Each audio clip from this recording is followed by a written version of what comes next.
우리가 살아가면서 오해를 하게 되는 경우를 종종 만나게 됩니다. 사소한 오해들로도 있지만 그 오해 때문에 돌이킬 수 없는 피해를 입기도 때론 주기도 합니다. 오해로 인해서 가정이 깨지거나 평생 사귀어온 친구와의 우정에 금이 가는 경우도 있습니다. 오늘 본문에 나오는 예수님을 찾아온 청년도 커다란 오해를 갖고 있어요. 어느 날 예수님께서 길을 가실 때 이 청년이 갑자기 달려들어서 꿇어 앉아 예수님께 묻습니다. 선한 선생님, 내가 무엇을 하여야 영생을 얻으나이까? 묻습니다. 예수님을 찾아온 이 사람은 마태복음에서는 청년으로 소개하고 있고요, 누가복음에서는 관원으로 소개하고 있습니다. 아무튼 이 사람은 세상적으로 본다면 일찍 성공한 사람이에요. 나이도 젊었을 뿐더러 그는 부자였고 관원이었어요. 한마디로 그는 남부를 것 없이 갖출 것 다 갖춘 사람입니다. 게다가 어릴 적부터 성경에 나오는 이 계명들을 지켜온 도덕적으로도 종교적으로도 아무 흠이 없는 사람입니다.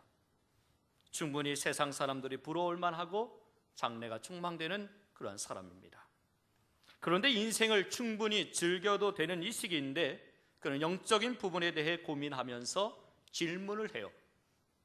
이 사람에게는 채워도 채워지지 않는 목마름이 있었다는 겁니다. 그것이 뭐예요? 영생에 대한 그런 목마름입니다. 다른 문제가 아니라 영생에 대해 묻기 위해 예수님 앞에 달려왔고 예수님 앞에 꿇어 앉았어요. 여기서 꿇어 앉았다고 하는 것은 그가 영생에 대해 얼마나 진지하고 얼마나 갈급한 상태에 있는지를 보여주는 겁니다. 자, 영생에 대해 묻는 이 청년에게 예수님이 뭐라고 하셔요? 19절의 말씀에 내가 계명을 안 하니 살인하지 말라, 간음하지 말라, 도둑질하지 말라, 거짓 증언하지 말라, 속여 빼앗지 말라, 내 부모를 공경하라 등등 10계명에 나오는 이 계명들을 열거하고 있어요. 그러자 이 청년은 뭐라고 합니까? 선생님이요, 이것은 내가 어려서부터 다 지켰나이다 라고 대답합니다. 그때 예수님께서 내게 아직 한 가지 부족한 것이 있으니 가서 내 있는 것을 팔아 가난한 자들에게 주라, 그리고 와서 나를 따르라 말씀합니다. 이 예수님의 말씀을 들은 청년은 기뻐하고 좋아한 것이 아니라 충격을 받아요. 본문의 22절에 보면 슬픈 기색을 띠고 근심했다라고 하는 것으로 되어 있는데 영어 성경에 보면 he shock로 되어 있어요. 충격을 받았다는 거예요. 왜 그렇습니까? 그는 부자였기 때문이에요. 결국 그는 슬픈 기색을 띠고 근심하면서 되돌아가게 되죠. 요즘 나오는 책 중에 어떻게 하면 좀 더 유능한 리더가 될 수 있을까라고 하는 이 주제를 담은 책들이 많이 나오고 있어요. 그 책들 가운데 제일 기본적이고 공통적인 조건들이 있는데 그것은 뭐냐면 옛것으로부터 벗어나야 된다라고 하는 거예요. 그러면서 세 가지를 제시합니다. 첫째는 나이를 벗어나야 된대요. 나이. 내가 나이 좀 먹었다고 뭐 선배니 뭐니 따지다 보면 결국은 뒤처지게 된다는 거예요. 그 다음에 낡은 지식에서부터 벗어나야 된대요. 이것은 뭐냐면 끊임없이 배우고자 해야 된다고 하는 거예요.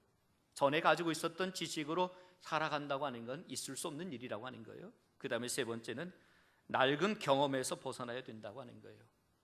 잘못된 줄 알면서 누적화된 이 타성화된 경험, 그것이 결국은 우리의 발목을 잡게 된다고 하는 거예요.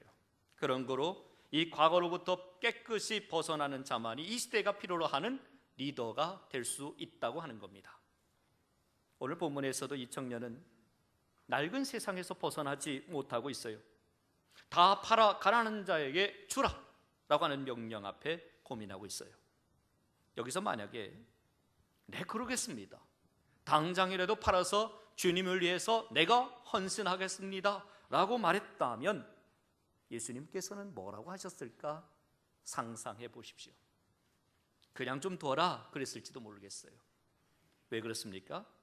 지금 예수님께서는 그 청년의 믿음을 테스트해 보고 있는 겁니다. 여러분, 왜 갑자기 예수님께서 살인하지 말라, 간음하지 말라, 도둑질하지 말라 등등을 열거하셨어요? 그를 지금 테스트하고 있는 거예요. 그때 대답이 뭐예요? 내가 어려서부터 다 지켰나이다 대답합니다. 그때 예수님 뭐라고 하셔요? 그렇다면 그것을 팔아 가난한 자들에게 주라. 그리하면 하늘에서 보화가 내게 있으리라. 그리고 와서 나를 따르라 말합니다. 머리로는 알고 있었고 타성적으로 누적된 경험은 있었지만 실제 삶 속에서 실천하지 못하는 삶을 살았다고 하는 거예요. 결국 예수님이 말씀하신 10계명의 계명들이 뭐예요? 이웃사랑이에요. 이웃사랑. 그리고 예수님이 그것을 팔아 가난한 자들에게 주라라고 하는 것은 이웃사랑의 구체적인 실천 방안이에요. 그런데 어떻게 해요? 그는 재물이 많은 고로 이 말씀을 인하여 슬픈 기색을 띠고 근심하여 돌아가니라 대답해요. 오늘 우리 가운데서도 이런 일이 충분히 일어날 수 있어요. 어떤 사람은 예수님의 말씀을 듣고 자신이 그동안에 고민하던 문제의 해답을 얻고 돌아가는 사람도 있어요. 그런데 반면에 어떤 사람은 예배에 참석했지만 말씀으로 답을 얻지 못하고 오히려 그것이 근심이 되고 걱정이 되고 고민이 돼서 돌아가는 사람도 있어요. 그렇다면 이 부자 청년은 왜 그냥 돌아갔을까요? 도대체 그에게 한 가지 부족한 것이 무엇이었을까요? 저는 오늘 말씀을 통해서 구원을 가로막는 오해에 대해 살펴보면서 우리 자신을 돌아보기를 원합니다. 첫째로 구원을 가로막는 오해가 무엇입니까? 예수님이 어떤 분인지에 대한 오해입니다. 오늘 본문의 17절 중반절에 선한 선생님이여 내가 무엇을 하여 영생을 얻으리까 묻습니다. 자, 여기 보면 부자 청년은 예수님을 선한 선생님이여 라고 부릅니다. 자, 그러나 예수님이 이 호칭에 대해서 그렇게 호의적인 반응을 보이지 않아요. 왜 그렇습니까? 이 청년은 예수님을 그저 인생의 한 스승으로서만 생각하여 불렀기 때문이지요. 대단한 오해지요. 오히려 예수님께서는 내가 어찌하여 나를 선하다 하느냐, 하나님 한 분 외에는 선한 분이 없다라고 얘기해요. 여기서 예수님의 말씀의 요지는 사람 가운데는 결코 선한 이가 없다는 말씀이에요. 즉 하나님 외에 누가 선한 존재냐, 스스로 선하다가 하나님 앞에 설 사람이 어디 있느냐라고 반문하고 있는 거예요. 그렇습니다. 사람은 어느 누구도 하나님 앞에서 스스로 선하다고 할 수 없습니다. 우리가 말하는 선함이라는 것조차도 상대적인 선에 불과한 것이지요. 로마서 3장 10절에 의인은 없나니 하나도 없다라고 말씀하면서 곧 이어 12절에 선을 행하는 자는 없나니 하나도 없나니 말씀합니다. 더불어 주님께서 선한 자는 하나님밖에 없다고 말씀하신 그 중요한 의도가 무엇입니까? 이 말씀을 통해서 자신이 바로 하나님의 아들이라고 하는 것을 드러내고자 함이었습니다. 그러니까 나는 선한 선생의 차원에 있는 사람이 아니라 하나님의 아들이다, 나는 하나님이다 라고 하는 거예요. 지난주 SBS에서 하는 힐링캠프 기쁘지 아니한가 45회에 이 법륜 스님이 나왔습니다. 얼굴도 인자하게 참 잘생겼더라고요. 입담도 좋아서 보는 이로 하여금 쏙 빠져들게 만들더라고요. 얼마나 재미나게, 얼마나 참 좋은 이야기를 하시는지 몰랐어요.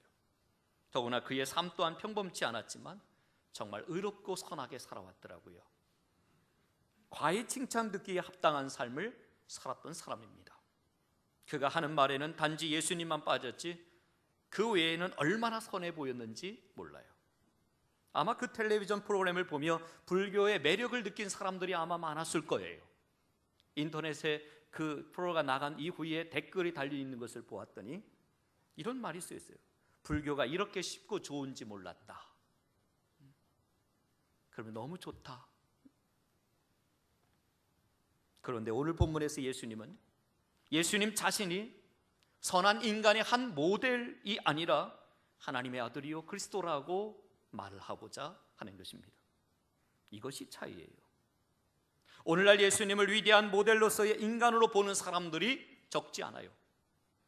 그러나 이것은 성경이 제시하고 있는 예수님에 대한 관점이 아닙니다. 여러분, 예수님은 위대한 스승 이상입니다. 예수님은 하나님의 아들이시고 인간을 죄에서 구원하기 위해 오신 세상의 구원자이십니다. 금세계 위대한 크리스찬 지성인으로 알려진 C.S. 루이스가 캠브리지 대학 채플에서 예수의 구주되심이라는 주제로 설교를 하게 되었습니다. 설교를 듣는 학생들의 반응이 시원치 않은 거예요. 설교가 끝난 뒤 한 학생이 이 C.S. 루이스 교수에게 다가옵니다. 그리고 묻습니다. 만약 오늘 교수님께서 예수는 본받아야 할 위대한 스승이라고 말했다고 한다면 우리 모두는 박수를 쳤을 겁니다. 그런데 예수는 구원자이시다라고 하는 캐캐묵은 기독교 교리를 이야기했기 때문에 우리는 어떤 반응을 보이지 않은 겁니다. 이때 이 C.S. 루이스는 이 청년에게 이런 반문을 해요. 자네는 정말 예수님이 인간의 완벽한 모델이라고 생각하는가? 그럼요. 정말 그렇게 생각합니다. 그러면 그 완벽하신 모델이신 예수님을 자네는 완전히 따라 살아갈 수 있는가? 물었습니다. 이 청년은 한참 생각하다가 물론 완전하게 따라 살아간다는 건 어렵겠지요. 그때 루이스가 이렇게 묻지요. 자네는 자네의 삶에 실수도 있었고 죄도 있었다고 하는 사실을 인정하는가? 그럼요. 저는 실수도 많고 죄도 많습니다. 그렇다면 여보게, 자네에게 필요한 것은 도덕적인 모델로서의 예수가 아니라네. 자네를 구원할 수 있는 구원자이신 예수가 먼저 필요한 거라네. 죄인에게는 삶의 모델로서의 예수가 필요한 것이 아니라 구원자이신 예수가 필요한 거라네. 참으로 멋있는 대답입니다. 우리가 예수님을 닮아야 한다고 흔히 말을 합니다. 그러나 예수님을 닮기 이전에 우리는 먼저 구원을 경험해야 합니다. 구원의 주님을 만나야 합니다. 그런 다음에야 예수님을 닮는 것이고 따라가는 것이에요. 세계를 정복한 정복자로 알려진 나폴레옹이 예수 그리스도에 대한 아주 뛰어난 명언을 하나 남겼습니다. 소크라테스가 이 방에 들어온다면 우리 모두 일어나 그분에게 경의를 표하는 것이 마땅하다. 그러나 만약 나사렛 예수가 이 방에 들어온다면 우리 모두는 엎드려 그분을 경배하는 것이 마땅하다. 그렇습니다. 이 부자 청년은 예수 그리스도에 대한 이해가 선한 선생의 수준에 머물러 있습니다. 예수님을 그저 선한 선생님 정도를 이해했기 때문에 그런 예수님의 말씀이 자기 손익계산에 맞지 않는다고 판단되었을 때는 언제라도 쉽게 저버릴 수 있게 되었던 거지요. 여러분, 정말 예수님을 그렇게 떠날 수 있는 겁니까? 나의 손익계산에 맞지 않는다고 버릴 수 있는 분이 예수님입니까? 여러분은 어떠십니까? 예수님이 하나님의 아들이요 구원자가 맞습니까? 아니면 그저 삶의 모델이 되는 선한 선생님 정도입니까? 어쩌면 오늘날 많은 사람들이 교회에 나왔다가 영생을 얻지 못하고 그냥 돌아가는 이유는 바로 예수님을 구원자로 제대로 만나지 못했기 때문 아닙니까? 예수님이 우리를 죄에서 구원하실 구원자이요 하나님의 아들이심을 믿음으로 고백하십시오. 두 번째는 부자 청년의 구원을 가로막는 오해는 행위로 구원을 받을 수 있다는 거예요. 바로 자신의 종교적인 노력, 도덕적인 노력을 통해 즉 무엇인가를 행함으로 영생을 얻을 수 있다고 생각한 거예요. 오늘 본문에 보면 이 부자 청년은 선한 선생님이여 내가 무엇을 하여야 영생을 얻으리까 물어요. 사실 이 물음은 처음부터 잘못된 거예요. 내가 무엇을 해야 한다는 것을 전제로 하고 묻고 있는 질문이기 때문입니다. 그러니까 영생을 위해서 내가 할 수 있는 일이 무엇인지 묻고 있는데, 여러분 정말 자신의 노력과 선행으로 구원받고 천국 갈 수 있는 사람이 있습니까? 없어요. 여러분, 무엇을 함으로 영생을 얻는다는 생각은 비단 이 청년만의 이야기는 아닐 것입니다. 구원에 대해 사람들이 가지고 있는 보편적인 오해가 있다라고 생각합니다. 대부분의 사람들은 착하게 살면 구원받는 것이지 뭐, 그래 저분 얼마나 착한지 나중에 꼭 천국 갈 거야 대답합니다. 여러분 정말 그럴까요? 착하게 살면 천국 가는 겁니까? 아니요, 아닙니다. 아마 제 생각에는 이 청년이 이런 질문을 하게 된 것은 어느 정도 자신에게 있어서 자신감이 있었기 때문 아닌가 생각해 봐요. 꽤 괜찮은 삶을 사람이 살아온 삶이 아니라면 감히 이런 질문도 할 수 없었을 거예요. 오늘 본문에서 예수님은 아직도 한 가지 부족한 것이 있다는 것을 말씀을 통해서 이 부자 청년의 내면 속에 감추어진 죄성, 바로 재물에 대한 탐심을 지금 드러내 보여주고 있는 겁니다. 내가 참으로 영생을 얻기를 원하느냐? 그렇다면 너가 가지고 있는 것을 가난한 자들에게 팔아서 주라 얘기합니다. 왜 이 말씀을 하셔요? 그 청년이 하나님의 계명들을 지켜왔다고 말했지만 사실상 외형적인 모습뿐이지 진정한 사랑의 마음이 아니었음을 일깨워주고 있는 말씀입니다. 여러분, 우리가 왜 주어야 합니까? 그 이유가 무엇입니까? 거저 받았기 때문이에요.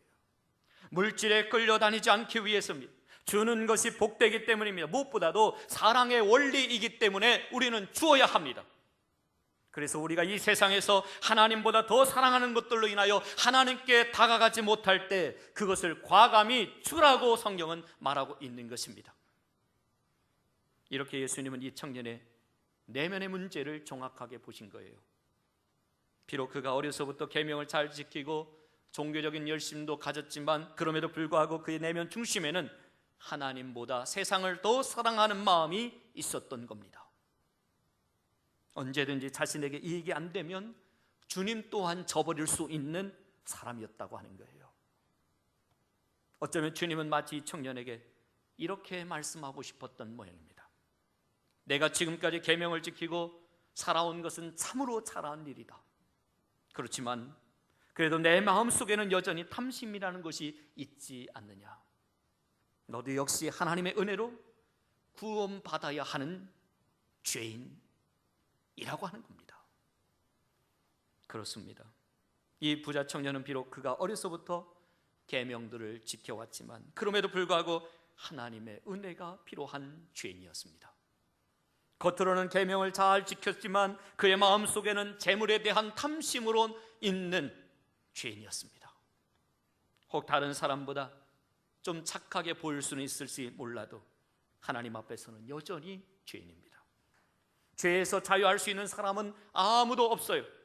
그런데 문제는 우리가 범한 죄 하나도 우리의 스스로의 노력이나 행함을 통해서 해결할 수 없다는 거예요. 저와 여러분들이 평생 동안 지은 죄를 어떻게 해결할 수 있겠습니까?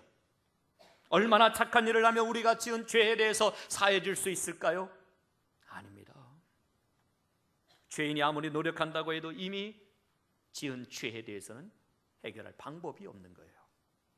죄는 오직 하나님만이 해결할 수 있어요. 죄를 해결하는 하나님의 방법은 오직 예수 그리스도로만 가능합니다. 다른 길 없는 거예요. 구원은, 영생은 인간의 행함으로가 아니라 예수 그리스도를 통해서 주신 하나님의 선물입니다.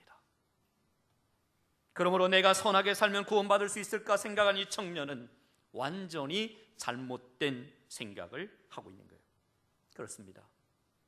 행위로 구원을 얻는 것이 아니라 오직 믿음으로만 영생을 얻는 줄 아시고 오늘 다시 한번 예수 그리스도를 내 마음에 확고히 세우시기를 축복합니다. 세 번째는 구원을 가로막는 오해는 인생의 우선순위를 오해했다고 하는 것입니다. 삶의 우선순위란 무엇이 우리 인생에서 가장 중요한가라고 하는 것을 순서를 매기는 것입니다. 여러분, 행복이란 삶의 우선순위를 잘 알고 먼저 해야 할 일, 가장 중요한 일을 먼저 하는 데서 온다고 할 수 있습니다. 반면에 불행은 우선순위에 혼란이 와서 무엇이 중요하고 무엇을 먼저 해야 될지 모르는 상황에서 방황하는 데서 오는 것이 불행입니다. 한번 여러분 생각해 보세요. 부자 청년이 영생을 얻는 문제가 중요하다고 생각했을까요? 안 했을까요? 분명히 중요하다고 생각했을 거예요. 그러면 이 부자 청년이 예수님에 대해서 관심이 있었을까요? 없었을까요? 분명 관심이 있었습니다. 그런데 중요한 것은 예수님에 대한 관심, 영생에 대한 관심보다 이 부자 청년의 생각을 가장 강하게 지배하고 있었던 관심이 뭐예요? 바로 재물에 대한 관심이지요. 요즘 한참 야구 시즌입니다. 제가 응원하는 이 한화가 지금 계속 꼴찌라고 해서 요즘 야구 보는 재미가 없어요. 야구 선수가 홈런을 쳤을 때 어떻게 홈런을 쳤느냐라고 물으면 대개 이렇게 대답합니다. 야구공이 수박만하게 보였다. 여러분, 수박을 못 칠 사람이 어디 있겠어요? 쳤다 하면 홈런이죠. 결국 예수님이 커 보이면 믿음의 행동은 따라오게 되어 있습니다. 기꺼이 재물도 포기할 수 있습니다. 그런데 본문의 22절에 그 사람은 재물이 많은 고로 이 말씀으로 인하여 슬픈 기색을 띠고 근심하며 가니라 말씀합니다. 보십시오. 이 청년은 지금 영생을 얻고 싶다고 말하면서 예수님을 찾아왔지만 그는 영생보다 재물을 더 귀하게 생각했다고 하는 거예요. 그렇기 때문에 내게 있는 것을 다 팔아 가난한 자들에게 주라고 하는 주님의 말씀을 도저히 따를 수가 없었던 겁니다. 그는 하나님보다 자기 소유물을 더 사랑했던 겁니다. 적어도 그에게는 재물이 하나님과 맞먹는 것이 되고 말았어요. 적어도 이 청년에게는 돈 버는 것, 더 많은 것을 소유하고 더 부자가 되는 것이 사실은 그 사람에게 있어서 우선순위의 넘버원이 되고 말았던 거예요.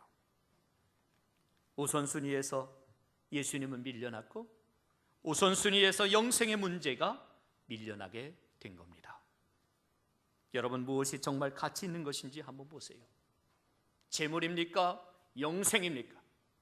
제가 그동안 수없이 장례를 치러봤지만 그 많은 재산을 가지고 가는 사람 한 사람도 본 적 없어요.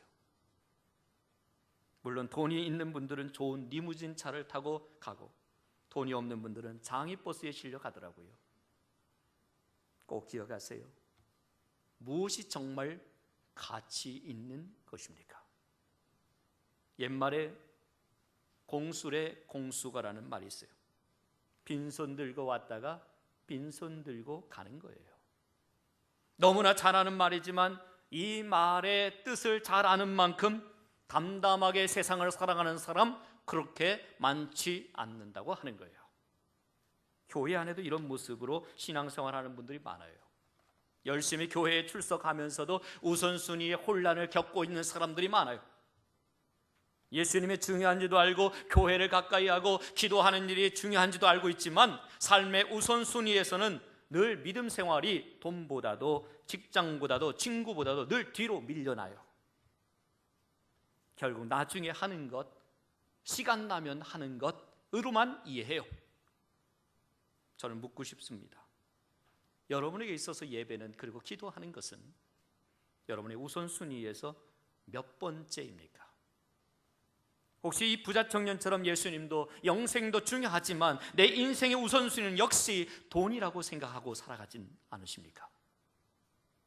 혹시 여러분들은 자녀들에게 무엇이 인생에 있어서 가장 중요한 것이라고 가르쳐 보이고 있습니까? 어떤 부모가 자기 아이가 교회를 잘 안 나가니까 교회 나가고 꼬시고 달래는데 그래도 잘 안 되니까 돈으로 흥정하기 시작합니다. 너 교회 가면 10,000원 줄게. 10,000원이면 극장에서 영화도 보고 팝콘도 먹을 수 있어.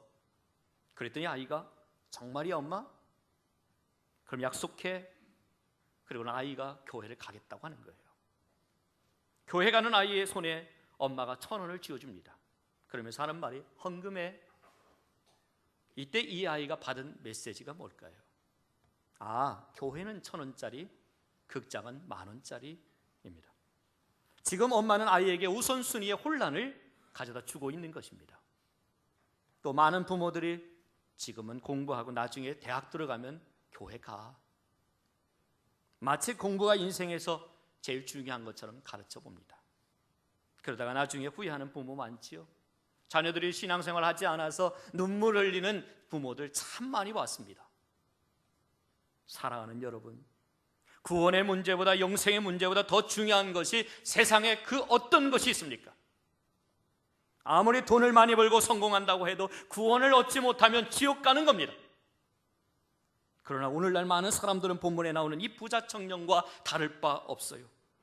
세상 것, 재물에 대한 욕심, 탐심이 더 급합니다. 결국 재물에 대한 탐심을 버리지 못하고 결국은 지옥을 향해 가고 있는 거예요. 여러분, 우리는 우선순위가 하나님이 되셔야 됩니다. 주 예수를 믿음으로 구원받는 이 문제보다 우리 인생에 더 중요한 문제가 없다고 하는 사실을 기억하십시오. 여러분이 정말 영생을 얻기를 원한다면 예수님 외에 다른 끈을 놓을 수 있기를 원합니다. 주님은 우리들이 그것을 넘어서기를 바라는 것입니다. 기도하겠습니다. 하나님 아버지,